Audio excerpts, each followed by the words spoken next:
Primero quiero leer solo 3 versículos de Primera de Juan 2, 15 al 17. No améis al mundo, ni las cosas que están en el mundo. Si alguno ama el mundo, el amor del Padre no está en él. Porque todo lo que hay en el mundo, los deseos de la carne, los deseos de los ojos y la vanagloria de la vida, no provienen del Padre, sino del mundo. Y el mundo pasa, y sus deseos, pero el que hace la voluntad de Dios permanece para siempre. Leímos 1 de Juan 2, 15 al 17. Oremos. Señor, pedimos tu bendición sobre esta enseñanza. Te rogamos que la uses para ayudarnos a entender la naturaleza de la mundanalidad, su solución y las formas prácticas en que podemos atravesarla con la espada y matarla dentro de nosotros, para que los deseos de la carne y los deseos de los ojos y la vanagloria de la vida no ganen ventaja, sino que Cristo ocupe el lugar más importante. Por favor, bendice esta enseñanza. En el nombre de Jesús. Amén. La mundanalidad puede infiltrarse en la iglesia y tomar a sus miembros y aún sus ministros cautivos. Pensemos en Demas, por ejemplo. Pablo dice, Demas me ha desamparado, amando a este mundo. Anteriormente, Pablo había mencionado a Demas como alguien honorable, junto con Lucas y otros como mis colaboradores, indicando probablemente que Demas era ministro del Evangelio. Qué trágico y triste leer que este hombre había abandonado al apóstol. ¿Puede imaginar abandonar el Evangelio después de haber servido en el ministerio junto a Pablo? Ese es el poder del mundo, si permitimos su influencia en nuestros corazones. Entonces, con el fin de equiparnos para vencer al mundo, quiero revisar 3 cosas con ustedes en esta enseñanza. Primero, la naturaleza de la mundanalidad. Segundo, la solución a la mundanalidad. Y tercero, la batalla en contra de la mundanalidad. ¿Cómo la matas? La batalla en contra de la mundanalidad. Veamos primero su naturaleza. La mundanalidad puede ser muy, muy engañosa, porque el pecado casi nunca se aparece a nosotros como la bestia horrenda que realmente es. Más se presenta ante nosotros inofensivo y seductor, hasta que, por supuesto, nos enreda. Ahora, la mundanalidad no siempre es un rechazo abierto a Dios, o una vida sumamente inmoral, o el conformarse a la cultura popular, ya sea en la forma de vestir, la música o el entretenimiento, o la búsqueda de riquezas. La mundanalidad es de hecho más profunda que cualquier otra cosa externa y visible, y puede incluso disfrazarse de religión o de autonegación estricta. Entonces, ¿qué es mundanalidad? Bueno, Pablo arroja luz sobre esta pregunta cuando dice no se conformen a este mundo, sino transformaos por la renovación de vuestra mente para que comprobéis cuál sea la buena voluntad de Dios agradable y perfecta. Romanos 12. Así que mundanalidad significa volverse como el mundo. Y eso comienza con la mente, el corazón, el hombre interior, no solo la conducta externa. Y ya que lo opuesto a conformarse a este mundo es reconocer y aprobar la voluntad de Dios, buena y perfecta, dice Pablo, mundanalidad significa seguir a este mundo en su total hostilidad hacia Dios y su voluntad.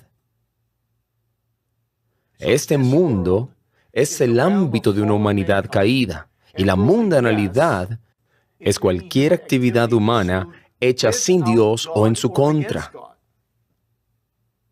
Es todo lo antitético a Dios. La mundanalidad se revela en contra del Señor. y Cristo, negándose a reflejar la gloria de Dios para lo cual fuimos creados.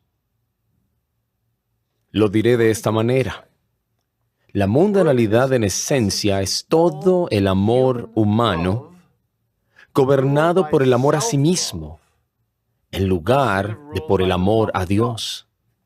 Es ser gobernados por el amor a sí mismo y no por el amor a Dios. De hecho, la Biblia incluso define mundanalidad en términos de amor.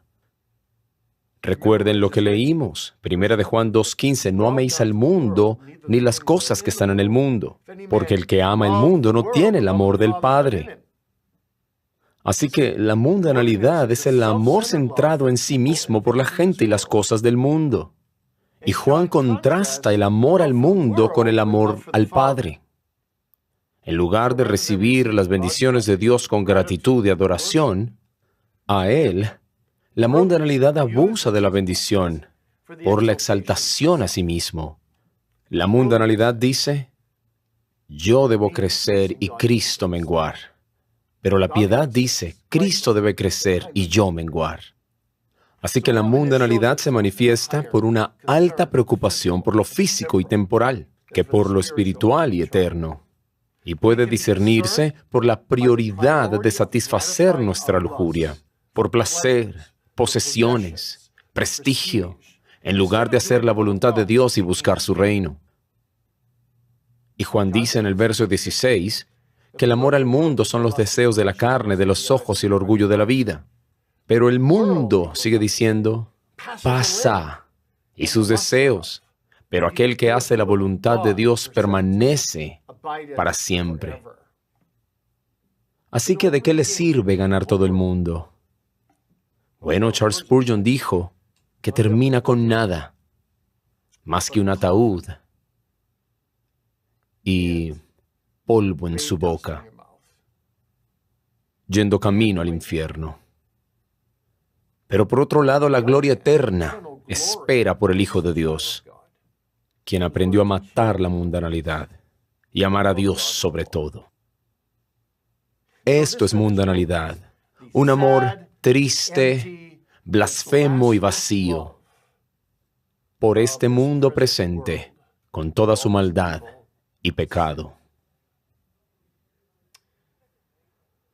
En segundo lugar, y brevemente, ¿cuál es la solución para esta mundanalidad anti Dios? Bueno, la buena noticia del Evangelio es que Jesucristo es el remedio para todo, incluyendo nuestra mundanalidad. Y Juan declara 3 capítulos más tarde, 1 de Juan 5, 4 y 5, lo dice así. Porque todo lo que es nacido de Dios vence al mundo. Y esta es la victoria que ha vencido al mundo, nuestra fe. ¿Quién es el que vence al mundo, sino el que cree que Jesús es el Hijo de Dios? Como verán, lo que Juan está diciendo es que la fe en Jesús nos hace triunfar sobre la mundanalidad. La fe obtiene la victoria sobre los poderes de este mundo porque la fe nos une a Cristo, permitiéndonos atraer sobre nosotros los recursos de salvación de la gracia de Dios, los recursos del Salvador. Por ejemplo, si usted desea que su lámpara funcione, ¿qué hace? Bueno, tiene que conectarla a una fuente de poder. Del mismo modo, la fe nos conecta al único que tiene el poder de vencer al mundo. Por eso Cristo murió para cortar la cuerda entre los pecadores y el mundo. Gálatas 1, verso 4, dice que Cristo se entregó a sí mismo por nuestros pecados, para librarnos del presente siglo malo. Así que Jesús no solo vino a librarnos de la condenación eterna, por muy grande que eso sea, sino que vino también a librarnos de este presente mundo malo. Soportó golpes, vergüenza, dolor y rechazo para arrancar a su pueblo elegido de este presente mundo malo y llevarlo al reino de Dios. Es por eso que Pablo concluye, pero lejos esté de mí gloriarme, sino en la cruz de nuestro Señor Jesucristo, por quien el mundo me es crucificado a mí y yo al mundo. Entonces, participar en la muerte de Cristo necesariamente significa participar en su resurrección. Es imposible estar unidos a Cristo en su muerte sin estar unidos a su vida. Romanos 6:4 dice que así como Cristo resucitó de entre los muertos por la gloria del Padre, así también nosotros debemos andar en vida nueva. Aquellos en Adán andan conforme a este mundo, nos dice Pablo, según el príncipe de la potestad del aire. Pero cuando viene Dios con su gracia salvadora y nos une a Cristo, somos vivificados, creados en Cristo Jesús para buenas obras que Dios preparó de antemano para caminar en ellas. Entonces, solo Cristo es el remedio. Ahora bien, mi tercer pensamiento y el más largo es sobre la pregunta de cómo se lucha contra la mundanalidad. ¿Cómo se lucha? Mientras que el dominio del pecado y el mundo ha sido quebrantado a través de la unión con Cristo, su muerte y resurrección, los restos de la mundanalidad aún se aferran al creyente nacido de nuevo. El pecado y la mundanalidad ya no reinan, pero permanecen en el alma. Por lo tanto, es crucial que luchemos en contra de la mundanalidad. Hermanos, si no estamos convencidos de esto, progresaremos muy poco en nuestra santificación. Las advertencias en el Nuevo Testamento contra la mundanalidad, y hay muchas, nos recuerdan repetidamente que debemos vigilar constantemente y luchar contra el mundo mientras estemos en él. Entonces, esta lucha involucra primero que todo mortificación. La mortificación, por supuesto, en Cristo. Aunque nuestro viejo hombre ha sido crucificado con Cristo, aún debemos esforzarnos para subyugar las obras y deseos carnales. Así que se nos ordena a mortificar, Colosenses 3, hacer morir lo terrenal en nosotros. Necesitamos extraer por la fe de la virtud de la muerte de Cristo para hacer morir aquello que es mundano dentro de nosotros. Y esto es lo que llamamos la doctrina de la mortificación, y se refiere a la constante mortificación de cualquier forma de pecado y mundanalidad. John Owen advirtió que debemos practicar la mortificación todos los días y en cada deber. Todos los días y en cada deber. Como ven, o le damos un golpe mortal a la mundanalidad interior, o la mundanalidad interior nos destruirá. Es por eso que Juan nombra 3 formas en las que somos atraídos a los caminos del mundo: los deseos de la carne, los deseos de los ojos y la vanagloria de la vida. Entonces, en la fuerza de Cristo, debemos luchar contra estas 3 formas de mundanalidad. Veamos entonces primero cómo batallamos contra los deseos de la carne. Primero, debemos luchar contra los deseos de la carne por fe. Porque la fe se niega a amar a un mundo que se deleita en los deseos de la carne. Eso significa resistir las tentaciones. Resistir las tentaciones de cosas que sabemos que son malas para nosotros, como las drogas, el tabaquismo, comer en exceso o beber en exceso. La Biblia siempre nos advierte contra tales excesos. No debemos ser sometidos a la esclavitud de cualquier cosa física, nos dice Pablo, 1 Corintios 6, pero debemos ejercer dominio propio. ¿Y por qué? Preeminentemente porque nuestro cuerpo, si somos creyentes, es el templo del Espíritu Santo. Ahora, esta prohibición contra la lujuria, por supuesto, prohíbe también la inmoralidad sexual en todas sus formas. Cualquier coqueteo o intimidad física fuera del matrimonio. Y Dios no lo quiera, pero el uso de pornografía, que puede dañar a las personas de manera irreparable. Entonces Dios ha colocado sabiamente la intimidad sexual dentro de la santidad del matrimonio. Y debemos honrar eso. En todas las formas que acabo de mencionar, pero también en muchas otras. Muchos hoy tratan de pasarlo por alto, pero debemos ser modestos en la forma de vestir, por ejemplo, para que no se fomente la lujuria. La ropa que llama la atención sobre nuestros cuerpos despierta la lujuria que ofende a Dios. Y Él culpa a los que provocan la lujuria, así como también culpa a los que los codician.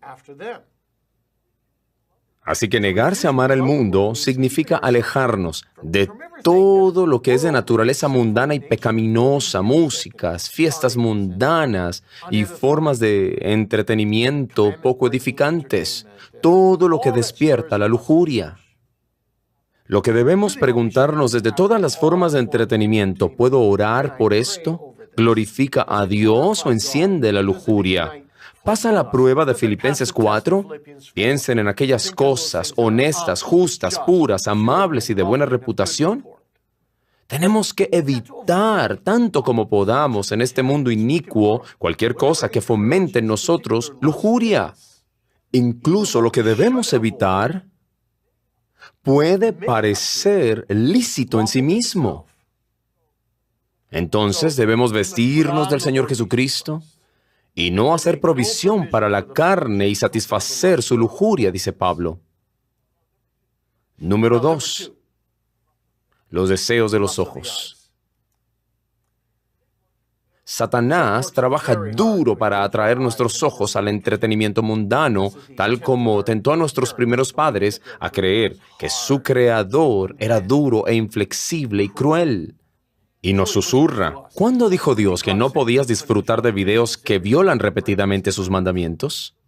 ¿O no quiere que sepas lo que está pasando en el mundo? Solo un Dios legalista, duro, te negaría estas cosas pecaminosas. Bueno, Satanás ha usado este tipo de argumentos desde el paraíso. Sabe que le queda poco tiempo y hará lo que sea para hacernos caer en tentación y abrazar el entretenimiento mundano e impedir que nos demos cuenta que pecamos cuando nos involucramos en cualquier cosa que quebrante sus 10 mandamientos, entregándonos a eso. Entonces hoy, Satanás hace que ese fruto sea aún más tentador al permitirnos verlo en la privacidad de nuestro hogar, en los mismos teléfonos que están en nuestros bolsillos, donde quiera que estemos. Y tenemos que decir no a todas las formas de entretenimiento que enseñan que el hombre está en control de su mundo y que exalta el pecado. Y la tragedia es que la mayor parte de este entretenimiento trata de hacer que el adulterio parezca común e inocente. El asesinato se vuelve emocionante y la blasfemia cotidiana. Y no podemos confiar en nosotros mismos y en nuestra fuerza bebiendo de estas cosas. Y el mismo Pablo admitió, yo sé que en mí, en mi carne, no mora el bien, porque el querer el bien está en mí, pero no el hacerlo. Porque no hago el bien que quiero, sino el mal que no quiero, eso es lo que hago. Por eso es sabio de nuestra parte deshacernos en nuestras casas de revistas que no edifican y novelas basura y de todo material impreso que contradiga los 10 mandamientos. Mi pregunta es esta, ¿cómo podemos pedir no caer en tentación mientras seguimos jugando con ella? Santiago nos dice que todo hombre es tentado cuando de su propia concupiscencia es atraído y seducido, y cuando la lujuria es concebida da a luz el pecado, y cuando es consumado da a luz la muerte. Por eso huyan de la lujuria de los ojos, hagan pacto con sus ojos como Job. Practiquen la autonegación. Sigan a Pablo que dijo, por esto procuro tener siempre una conciencia sin ofensa ante Dios y ante los hombres. Y en tercer lugar, la vanagloria de la vida. Batallemos en contra de la soberbia. Como pecado, la soberbia es muy singular. La mayoría de los pecados nos alejan de Dios, le damos la espalda a Dios. Pero el orgullo es un ataque directo a Dios. Eleva nuestro corazón por encima de Dios y contra Él. Quiere destronar a Dios y entronizarse a sí mismo mientras busca la autogratificación y autorrealización. George Swinnock dijo que el orgullo es una camisa del alma que se pone primero y es cuando caímos en el paraíso y se quita al final, es decir, en el momento en que morimos. Así que, ¿cómo mortificamos el orgullo? Bueno, primero, considere su propia pecaminosidad. El puritano poco conocido Richard Mayo dijo: ¿debería ese hombre estar orgulloso de haber pecado como tú has pecado, de haber vivido como tú has vivido, de haber desperdiciado tanto tiempo y abusado tanto de la misericordia, omitido demasiados deberes y descuidado los medios, que ha entristecido al Espíritu de Dios, de haber violado tanto la ley de Dios y acabado deshonrando tanto el nombre de Dios? ¿Debería estar orgulloso de tener un corazón como el suyo? En segundo lugar, consideremos a Cristo. Si queremos matar el orgullo mundano y vivir en humildad piadosa, veamos nuestro Salvador. En ninguna parte se cultivó tanto la humildad como en Getsemaní y el Calvario. Cuando el orgullo le amenace, considera el contraste entre un corazón orgulloso y nuestro humilde Salvador. Calvino dijo: alguien que acampa al pie del Calvario y es orgulloso es un oxímoron. Un pecador orgulloso y un humilde Salvador simplemente no van juntos. Tercero, busquen un conocimiento más profundo de Dios, de sus atributos y su gloria. Job, por ejemplo, e Isaías nos enseñan que nada nos hace tan humildes como conocer a Dios. Dedica tiempo a meditar en la grandeza de Dios y en su santidad, en comparación con su propia pequeñez y pecaminosidad. Y en cuarto lugar, recuerden diariamente que la soberbia precede a la destrucción y la caída a la altivez de espíritu. Considera tus aflicciones como regalos de Dios para mantenerte humilde. Considera tus talentos como regalos de Dios que no te otorgan ningún honor. Todo lo que tienes o alguna vez has logrado ha venido de la mano de Dios. Quinto, practica la humildad. Considera vencer el orgullo como un proceso de por vida que te llama a crecer en el servicio. Ten la determinación de pelear la batalla contra el orgullo, considerando cada día como una oportunidad para olvidarte de ti mismo y servir a otros. No descanses hasta que tú también puedas confesar como Juan el Bautista: a diario, Cristo debe crecer y yo menguar, porque esa es la esencia de la humildad. Pero también está la vivificación. Una cosa es mortificar los deseos de los ojos, los de la carne, la soberbia de la vida. Pero otra cosa es vivificar, lo cual es darle vida a través de un ejercicio a la nueva naturaleza que recibimos en Cristo. No solo hemos muerto al pecado, también hemos sido resucitados a una nueva vida en Cristo Jesús. Por eso escribió Thomas Boston: para que el pecador santificado viva como uno de otro mundo, no conformándose a los derroteros pecaminosos de este mundo, sino siendo transformados a semejanza de los del mundo mejor. Y para ello, debemos entregarnos al uso diligente de los medios de gracia, los medios de gracia. Ellos nos ayudan a vivificarnos.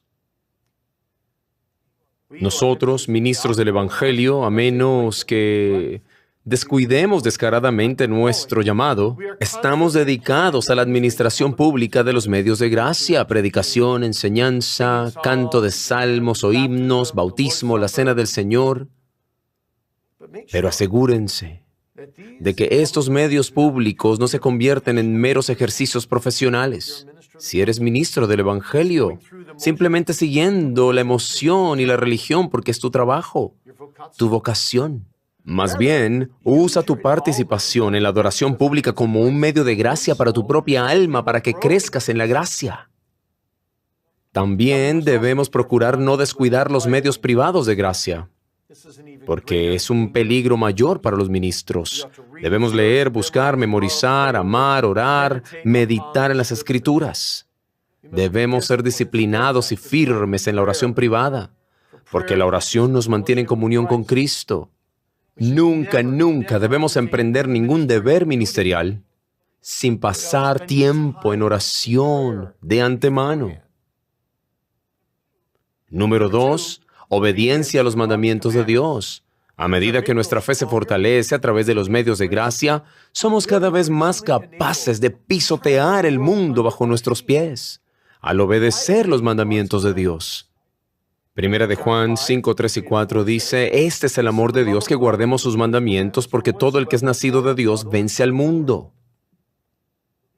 Porque el objetivo de los mandamientos del mundo es ganar riqueza, fama, posición social, poder secular, placer. Pero Jesucristo no vino por nada de eso. Él venció al mundo obedeciendo los mandamientos de Dios. Ama a Dios sobre todo y al prójimo. Esa es la meta de aquellos que son nacidos de Dios. Anhelamos entonces obedecer los mandamientos. La obediencia incondicional a la voluntad de Dios es la esencia de la piedad y lo opuesto a la mundanalidad. Por eso debemos ser dinámicamente activos en la búsqueda de la obediencia, como un corredor de larga distancia, un erudito diligente, un guerrero heroico que se somete a la voluntad de Dios. Y por eso debemos extraer de Cristo la gracia para caminar en las buenas obras que Él nos ha dado. Agradar a Dios se hace más importante que agradar a la gente. El creyente vence su amor por el mundo, el honor, las riquezas, los placeres, entretenimientos y amistades. Y finalmente, el ejercicio de la esperanza. Junto con la mortificación y la vivificación, el cristiano que vence al mundo debe tener una expectativa futura esperanzadora. En su lucha contra la mundanalidad es esencial que mantenga su mente en la destrucción futura de este presente mundo malo. Tiene que recordar la última maldición que acecha la mundanalidad. El mundo nunca te dará lo que promete. Es un espejismo gigantesco, un trágico fraude, una burbuja hueca. Y un día, todo se convertirá en nada. Por eso, en su lucha contra la mundanalidad, es importante meditar sobre la futura gloria del cielo, el lugar del gran cumplimiento de las mayores y más profundas esperanzas que tiene su alma. La fe valora la recompensa eterna que Cristo ha guardado en el cielo, mucho más que todos los tesoros de este mundo. Entonces, al abstenerse de las actividades mundanas, el cristiano experimenta la verdadera felicidad, creyendo que en la presencia de Dios hay plenitud de gozo, delicias para siempre. Y por eso, por fe, creemos que lo mejor está por venir. Esperamos un tiempo cuando seamos salvos para siempre de Satanás, el mundo, nuestra naturaleza, el pecado quedará atrás, el mal será excluido y el bien incluido. No habrá lágrimas, ni dolor, tristeza, ni tentación o muerte. Adoraremos y alabaremos a Dios, sirviendo y reinando con Cristo y en comunión con los santos y los ángeles. Y sobre todo, estaremos en perfecta comunión con un Dios trino, conociéndolo, viéndolo, amándolo y alabándolo por siempre. Quiero cerrar este mensaje con una ilustración. En la segunda parte del Progreso del Peregrino, John Bunyan escribió que el intérprete llevó a Cristiano a una habitación donde un hombre sostenía un rastrillo en la mano. Otra persona a su lado le ofrecía una hermosa corona celestial a cambio de su rastrillo. Pero el hombre nunca levantó la vista a la corona ni prestó atención a la oferta, sino que miró hacia abajo, constantemente rastrillando en el lodo, dedicando toda su atención a recoger hierba, palos y tierra. Bueno, ¿saben quién es el hombre con el rastrillo? Bunyan lo describe de esta manera: un hombre de este mundo. Mi amigo, tal vez ha estado pensando mientras describo la mundanalidad, ese soy yo. Bueno, ¿no cambiarías entonces tu rastrillo por Cristo? ¿No te das cuenta de que los placeres fugaces y aplausos de este mundo son como basura, estiércol, lo llama Pablo, comparado con la gloria de Jesús y la salvación que se encuentra en Él? Si su vida se caracteriza por el amor a este mundo, clame a Dios inmediatamente por un corazón nuevo, porque sin nacer de nuevo jamás vencerá el mundo, sino que irá al infierno con el resto del mundo. Así que vuélvase de sus pecados, invoque a Cristo para salvación, que le dé fe y arrepentimiento y habite dentro de usted por su Espíritu. Y aquellos que son cristianos salvados por gracia, nunca dejen de invocar el nombre del Señor para que los salve completamente de la mundanalidad y los prepare para vivir para siempre como ciudadanos del reino de la gloria de Dios. Oremos. Señor Dios, bendícenos en esta lucha contra la mundanalidad. Bendícenos con una mortificación genuina y una vivificación genuina y una esperanza genuina mirando hacia el futuro. Te agradecemos de que el verdadero cristiano obtiene lo mejor de ambos mundos y tiene una comunión contigo que es mucho mejor que cualquier cosa aquí mientras atraviesa la feria de la vanidad de este mundo.